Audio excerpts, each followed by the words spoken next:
একজন দায়িত্বশীল মন্ত্রী, নাম বললাম না, যে আমরা গণভোট না মানলে নির্বাচন হইতো না, তার মানে যা কিছু মানতে শুধু নির্বাচন, রাষ্ট্র নিয়ে কারো ভাবনা ছিল বলে আমার কাছে মনে হয়। গত 1.5 বছরে ইউনূস এত কি ক্ষমতাশালী যে তার একজন পাবলিক প্রসিকিউটর প্রশ্ন আনলো যে সে দেখছে বস্তা তার ঘরে যাইতে। বিষয়টা হচ্ছে, দেখেন আমরা নির্বাচনমুখী, মানে ইউনূস সাহেব ক্ষমতা আসার পর থেকে ফ্রম ডে ওয়ান সবাই নির্বাচনমুখী। জি, সবাই নির্বাচনমুখী, সবাই গণতান্ত্রিক এবং সবাই সংবিধানকে গুরুত্ব দেয় ইত্যাদি ইত্যাদি আলোচনাটা আমরা শুনছি। এবং সেখানে সংস্কার পরিষদ হইল, রাজনৈতিক দল 7-8 মাস করলো, শেষ পর্যন্ত চলে গেল একটা গণভোটে, অবশেষে আমরা একটা নির্বাচন পাইলাম। যে সরকারটা চলে গেল 18 মাস থেকে, সেটা কোনো সরকার নয় এই কারণে সে কোনো রাজনৈতিক সরকার না, তাকে একটা বিশেষ পরিস্থিতিতে সবাই মিলে নিয়োগ দিছে। এবং এই ধরনের সরকার যখন হয়, কিংবা সামরিক শাসন যখন হয়, কিংবা অন্তর্বর্তীকালীন তত্ত্বাবধায়ক সরকার যখন থাকে, বা বিশেষ পরিস্থিতির সরকার থাকে যারা নির্বাচিত নয়, এই সমস্ত ক্ষেত্রে সাধারণত আপনার প্রশাসক নিয়োগ করে বিভিন্ন জায়গায়। জি, এবং ইউনূস সাহেব এসে কিন্তু সমস্ত নির্বাচিত প্রতিনিধি যারা ছিল, কাউন্সিলর সব বাতিল করে উনি প্রশাসক নিয়োগ দিছে, এবং সিটি কর্পোরেশন অফিসার দ্বারা কাউন্সিলরের কাজটাও চালাই আসতেছিল। এই সরকার, আবারও বলছি, নির্বাচনের জন্য দীর্ঘ 18 মাস তাদের শুধু নির্বাচন, তাহলে তারা তো নির্বাচিত সরকারের ক্ষমতায় বসলো। এবং সে খুব দ্রুত গতিতে, তড়িৎ গতিতে আপনি দেখেন 6টা সিটি কর্পোরেশনে পূর্ণ মেয়াদে প্রশাসক নিয়োগ দিলেন। তারপরে ওদের বরিশাল সিটি কর্পোরেশনে নিয়োগ দিয়েছেন। কাকে দিছে নাম বলার দরকার নেই, তারা দিছেন। এবং সব জায়গায় বসাইছেন কিন্তু ওনারা দলীয় লোক, তাদের দলের নেতা যারা, তাদেরকে বসাইছেন। পত্রিকা অলরেডি আসে। এখানে কি আপনি প্রত্যাশা করেন যে অন্য দলের লোক তারা বসাবে? নট দ্যাট, সেটা পরের চ্যাপ্টার। আচ্ছা, আপনি যখন দলীয় লোকের বসাবেন, সাধারণত এই সমস্ত ক্ষেত্রে প্রশাসক নিয়োগ হয় আমলা থেকে। আচ্ছা, সাধারণত। আচ্ছা, কিন্তু আপনি দলীয় সরকার, নির্বাচিত সরকার ক্ষমতায় গিয়া আপনি দলীয় লোক বসাচ্ছেন। তো দলীয় লোক যখন আপনি বসাবেন, আপনার তো নির্বাচন প্রক্রিয়াটা ম্যান্ডেটরি। কেন ম্যান্ডেটরি? নির্বাচনের মাধ্যমে প্রক্রিয়া হইলে আপনি যে 6 জনকে বসাইছেন, সেই 6 জনই যে নির্বাচিত হবে ভোটে, তার তো কোনো গ্যারান্টি নাই, কেউ তো পরাজিত হতে পারে। তাহলে আপনি যে বসাই দিতেছেন, তাহলে তো আপনি নির্বাচনকে এড়িয়ে যাচ্ছেন। নির্বাচনকে এড়িয়ে আপনি দলীয় ব্যক্তিদেরকে বসাচ্ছেন। এখানে তো দলীয় লোক বসলে নির্বাচনের মাধ্যমে বসবে, আপনার কোনো উপায় নাই, আপনি এইভাবে বসাইতে পারেন না। আর যেহেতু প্রশাসক অলরেডি ওই সরকার বসাই গেছিল, সেক্ষেত্রে আপনি যদি 2 মাস, 3 মাস, 4 মাস পরেও নির্বাচন দেন, ওই প্রশাসক কিন্তু চালাইতে পারত।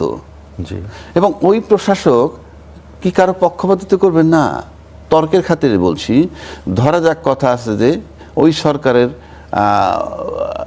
মানে প্রিয় লোকদেরকে বসাইছে, কিংবা এনসিপিকে প্রেফার করে এই ধরনের লোক প্রশাসক নিয়োগ করছে, কিংবা আসিফ মাহমুদ ছিল এটার ভিতরে। কিন্তু যখনই ক্ষমতার পালাবদল হয়ে গেল, তখন কিন্তু ওই লোকগুলা থরথর করে কাঁপবে, এটাই স্বাভাবিক, যারা প্রশাসক, যাদেরকে নিয়োগ দেওয়া হয়েছিল। বরং তারা প্রশাসক থাকলে এই সরকারের অধীনে যতদিন পর্যন্ত নির্বাচন না হয়, ততদিন পর্যন্ত এই অ্যাডমিনিস্ট্রেটর যারা ছিল তারা থরথর করে কাঁপতো, অর্থাৎ কাজগুলো ভালো হতো। কিন্তু আপনি যখন দলীয় লোককে বসায় দিলেন, তখন কিন্তু সরকারকে দলীয় লোক এত কেয়ার করে না, কারণ প্রত্যেকের মর্যাদা তো একটা লেভেলের, একটা মেয়রের মর্যাদা মন্ত্রী লেভেলের, প্রতিমন্ত্রী বা মন্ত্রী লেভেলের। সুতরাং দলীয় লোক যখন বসায়, তখন আমরা বাইরে থেকে দেখি মন্ত্রী, মেয়র, কিন্তু তারা যখন এক টেবিলে বসে আড্ডা মারে, তখন মনে হয় যে 5 জন বন্ধু আড্ডা মারে। আপনি দেখবেন 5 জন এসপি যদি এক জায়গায় বসে একই কোর্স মেয়েদের আড্ডা মারে, তখন মনে হয় না এসপি, মানে স্কুল ফ্রেন্ড আড্ডা মারতেছে। বিষয়গুলো এইরকম। তো আপনি যখন এদেরকে নিয়োগ দিয়ে দিলেন, তখন তারা পরিষ্কার আপনার লোক হলো। নির্বাচনের মাধ্যমে তাদেরকে নিতে হবে। আপনি কিভাবে নিশ্চিত হইলেন যে নির্বাচন হলে সবাই জিতে যাবে? না, সেই নিশ্চয়তা না। কিন্তু 1 নম্বর। 2 নম্বর হলো, আপনি যদি গণতান্ত্রিক প্রক্রিয়া বিশ্বাস করেন, তাহলে তো অপোজিশন লোক আছে, এবং তারা তো 31% ভোট পেয়েছে। জি, এই যে যারা 11 দলীয় জোট 31% ভোট পেয়েছে, তারা তো বঞ্চিত হচ্ছে, ভোটাধিকার থেকেও বঞ্চিত হচ্ছে, এবং আপনিও নিশ্চিত না যে আপনার লোক জিতবে কিনা। তবে আমার কাছে যেটা মনে হয়, যে নির্বাচনটা হয়ে গেছে, সেই নির্বাচনটার ভিতর থেকে তারা কিছুটা ভীত হয়েছে, কারণ 31% ভোট পাওয়াটা একটা অস্বাভাবিক ঘটনা।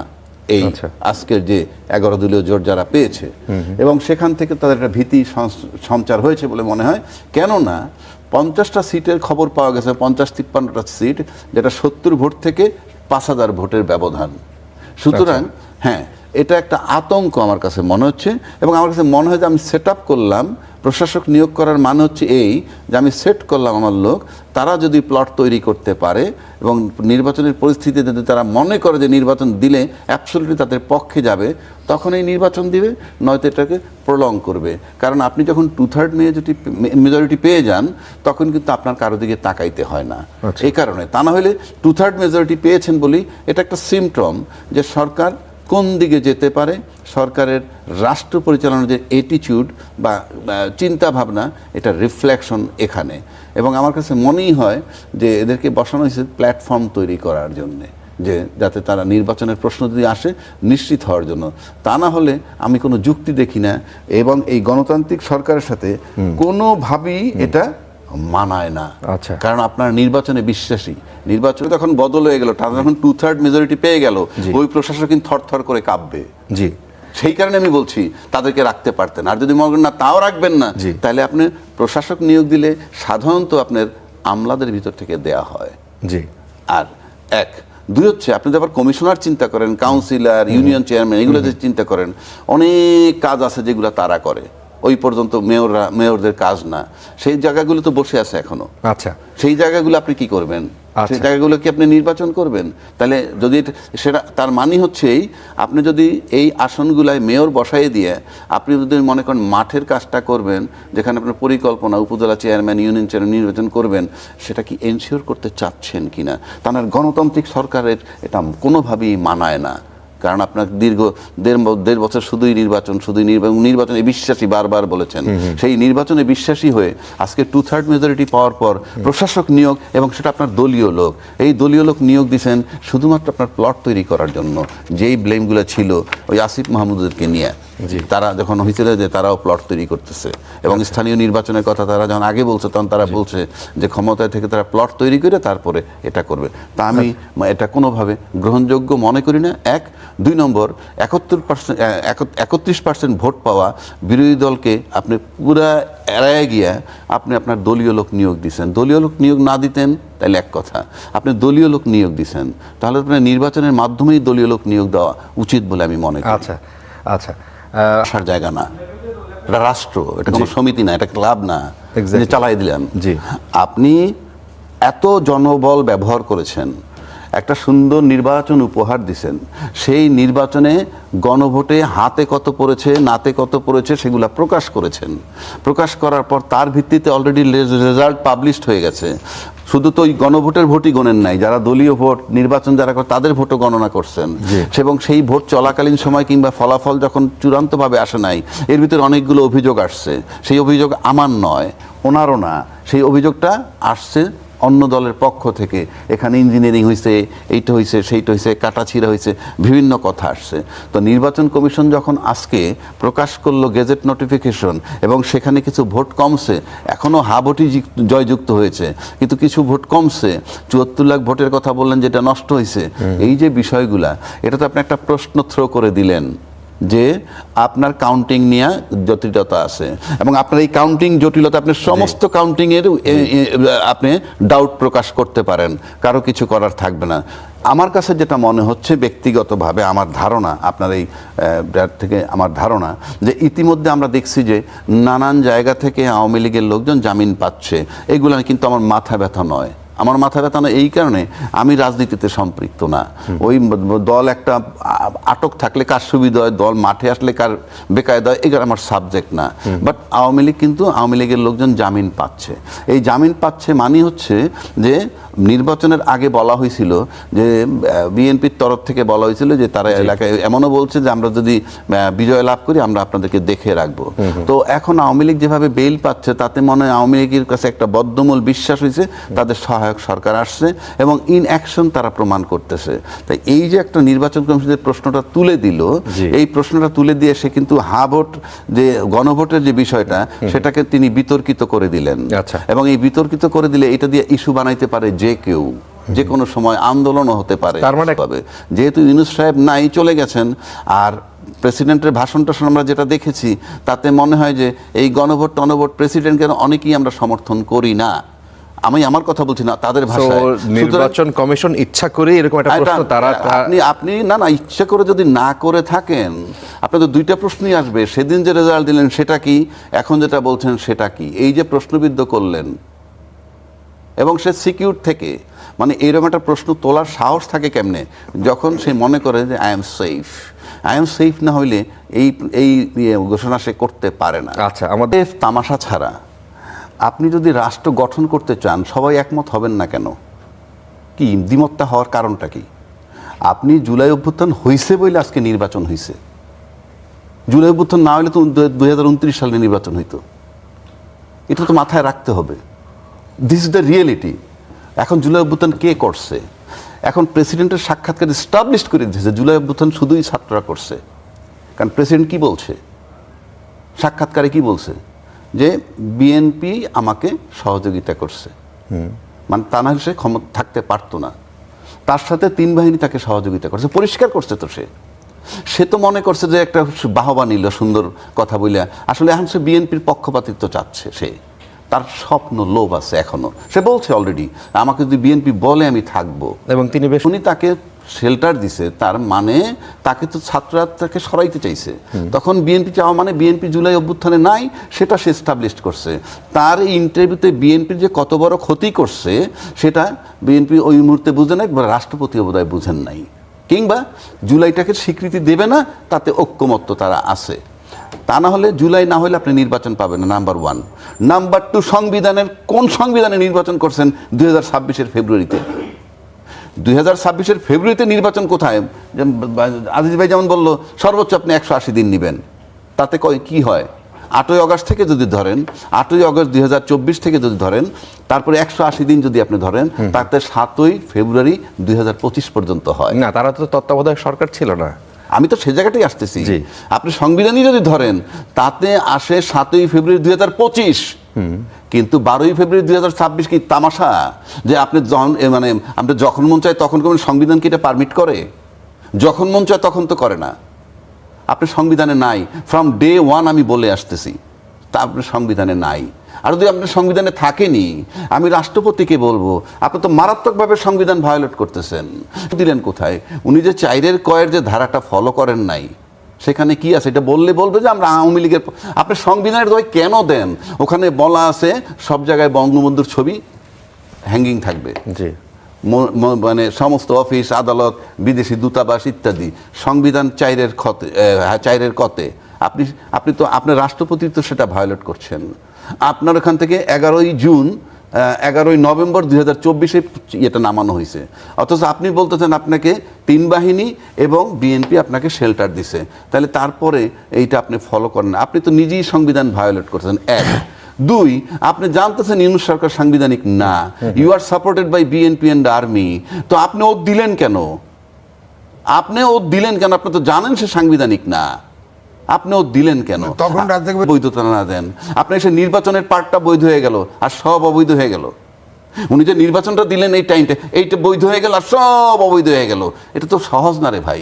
আমি বারবার বলি এটা রাষ্ট্র, দেশ ওই জায়গায় নাই। আপনারা যদি মনে করেন যে ওখানে বসে বসে এখন সব ঠিক করে ফেলবেন, বাংলাদেশে শেখ হাসিনার চেয়ে প্রশাসনকে সর্বোচ্চ লেভেলে ব্যবহার করতে কেউ পারেনি।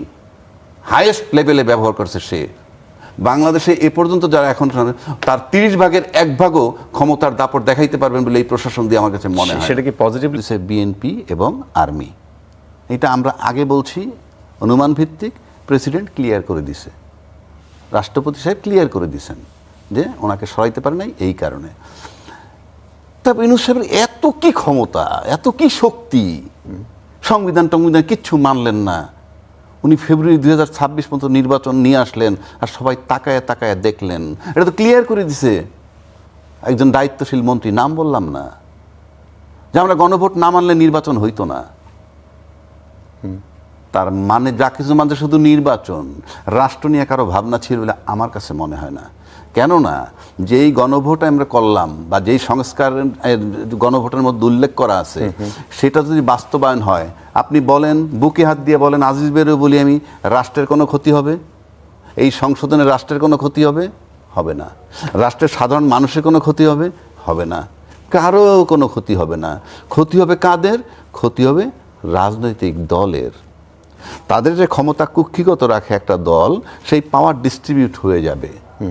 একই ব্যক্তি একই সময় প্রধানমন্ত্রী, একই সময় পার্টির প্রধান এবং একই সময় দলনেতা, কিংবা দুইবার বেশি পারবে না এইসব। এখন বলে যে অনেকের ইয়ের ভিতরেই আছে সে ম্যানিফেস্টো, সেটা অন্য কথা। এই গণভোটটা যদি বাস্তবায়ন হয়, গণভোটের আলোকে সংস্কার হয়, কোনো রাষ্ট্রের ক্ষতি নেই, জনগণের ক্ষতি নেই, ক্ষতি শুধু রাজনৈতিক দলের। তাদের কুক্ষিগত পাওয়ারটা থাকবে না। এবং সেগুলোও তারা মেনে নিচ্ছে তখন, কি জন্য? যে 2/3 মেজরিটি যদি পেয়ে যায় কল্পনা, ওগুলো এড়াইয়ে যেতে পারবে। নাহলে যেই মন্ত্রী বলতেছে যে আমরা এগুলা মেনে নিছি, গণভোট মেনে না নিলে নির্বাচন হইতো না, তার মানে নির্বাচনটাই ছিল শুধুই লক্ষ্য, আর কিছু নয়। এরপরে আসেন, এই নির্বাচনের জন্য তারা সব মেনে নিছে, যার জন্য আগেও বলছি ওনার সমস্ত কর্মকাণ্ড অবৈধ, কিন্তু নির্বাচন প্রশ্নটা বৈধ। এইবার আসেন প্রসিকিউটর নিয়ে যে কথাটা বলল, এই প্রসিকিউটর দুর্নীতি করছে কি করে নাই সেই চ্যালেঞ্জ আমি এখানে করতে বসি নাই। করলে করতে পারে, সেটা তদন্ত হোক। কিন্তু আপনাকে মাথায় রাখতে হবে সে বিচারটা করতেছে কার বিচার করতেছিল? বাংলাদেশের একজন সাবেক সরকার প্রধান। অন্যদের নাম বলার দরকার নেই তো, প্রধান আসামি শেখ হাসিনা। সমস্ত প্রশাসন তার, 16 বছরের সমস্ত বিচার ব্যবস্থায় ছিল তার হাত। সেই লোকগুলোই তো আছে, ডাইরেক্ট ইনডাইরেক্ট, এই কর্নারে নয় সেই কর্নারে। তার ভিতরে বিচার করতে গেছে শেখ হাসিনার। সেকেন্ড কি, কিছু আর্মি অফিসারের বিচার এখানে চলছে। সেই আর্মি অফিসারের সাথে, সেনাপ্রধানের সাথে কিন্তু তাজুল ইসলামের নাকি কথাবার্তা, অনেক বৈঠক হয়েছে, অনেক চ্যালেঞ্জ হয়েছে, সে কোনো কিছুতে হার মানে নাই। 1952 আর্মি অ্যাক্টে বিচার করতে চাইছে সেনানিবাস আর্মি, সেটাও হয় নাই ফাইনালি। তাহলে আপনি বুঝেন যে আসামিগুলো কারা। এই রকম আসামি থাকলে ওই যে পাবলিক প্রসিকিউটর 24 আওয়ার সার্ভিলেন্সের মধ্যে থাকার কথা। এটাই আর্মির কাজ, এটাই গোয়েন্দাদের কাজ। কারণ আপনি এমন ব্যক্তির মামলা করতেছেন যেই ব্যক্তির পক্ষে টোটাল দেশের প্রশাসন এখনো মনে মনে।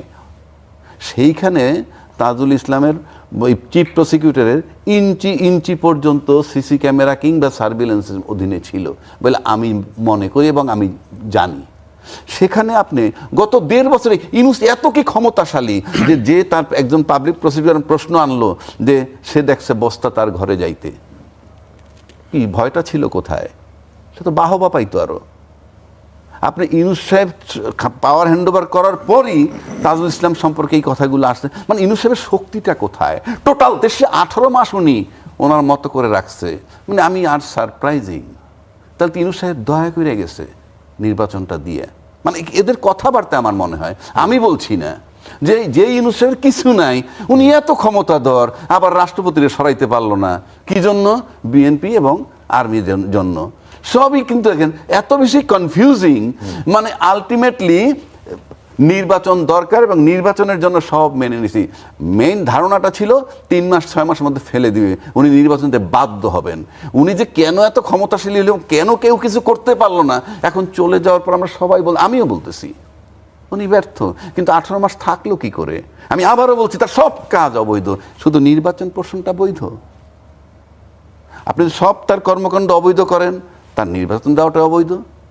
আর নির্বাচন কমিশনের লেটার যা বললো, টোটাল কাউন্টিং নিয়েই তো সে একটা বিতর্ক তৈরি করে দিল। টোটাল কাউন্টিংটাই তো এখন ডাউটফুল হবে। আপনি যদি এইখানে ভুল হয়, সব জায়গায় শুদ্ধ এই ইউনূস সরকারের মতো বলবো সব জায়গায় আপনার কাউন্টিং ঠিক আছিল, আপনি এই জায়গায় কাউন্টিংটা ভুল হয়েছে, এটা খাবে মানুষ?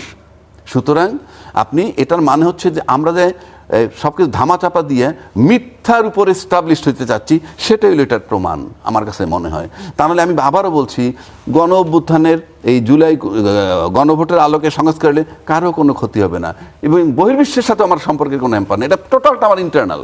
আমরা সেখানেই একমত হইতে পারতেছি না। তাহলে কি